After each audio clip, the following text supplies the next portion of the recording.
A couple years ago, I reviewed a movie called Sorry to Bother You, an incredibly unassuming yet batshit crazy film that I loved. That movie was like a fever dream, one that I have to keep reminding myself was a thing that actually happened. I'm here today to review a movie that makes that film look like an episode of MASH. What's up everyone, welcome to Let's Talk, the series where we break the multiverse with fingers made out of hot dogs. This is your friendly neighborhood Birdman, and today we're talking everything, everywhere, all at once.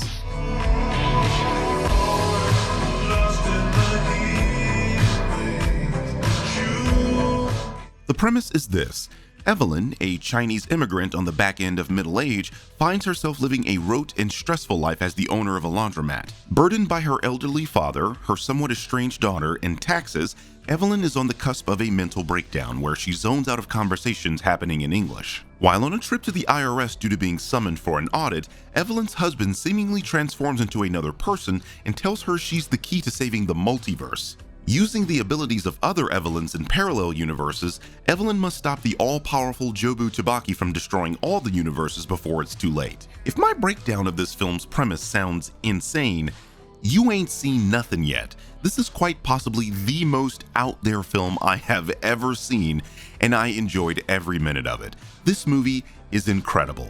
From its jaw-dropping visual effects and martial arts set pieces to its irreverent humor, this film is a blast from beginning to end and quite literally lives up to its title. Michelle Yeoh is a joy to watch in this film as she goes from a Benihana-like chef to a martial arts master with biceps on her pinkies. Yeah, you heard that right, and that's not even the craziest finger-related gag in the film. Yeoh is dangerously funny in this film, and she bucks so many outdated ideas of what a lead actor should be, and it's incredibly refreshing. I mean, we're talking about an American film where the lead actress is not only Asian, but an older woman doing martial arts and BDSM jokes. Ke Huy Quan, the actor most famously known as Short Round in The Temple of Doom, is also incredible in this movie, and is perhaps the heart of the film. He nails the multiple characters he has to play and has a fantastic set piece involving a fanny pack. Quan and Yeoh have excellent chemistry as a married couple, and the comedy bits involving these two will have you laughing out loud. In fact, this movie was surprisingly hilarious all around. I was not expecting this to be an all-out comedy from the trailer, but sometime during the second act, the movie expertly straddles the line between slapstick and meta-humor. I mean, there is literally a butt plug award for being an anal IRS agent. Get it?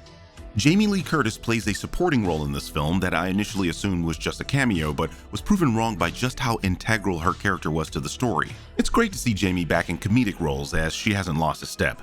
I have only one real complaint with this film, and that's the film's pacing.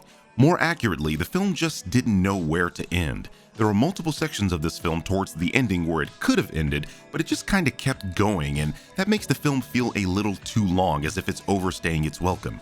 Granted, I was enjoying these moments as they were emotional and very interesting to look at, but I have a feeling most people will be fidgeting in their seats by the 1 hour 45 minute mark, and there's 30 more minutes after that.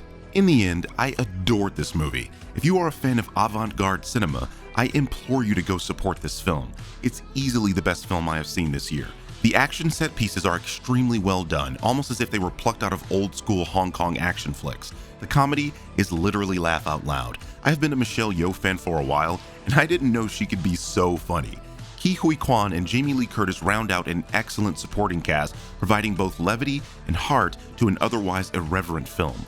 The plot is insane, in a good way, but insane nonetheless. If you're a fan of A24 films, you know they do insane in a good way films very well, and this is just another feather in that cap. The film's pacing is regrettable, but even that is not enough to stop me from giving this wacky adventure an A+.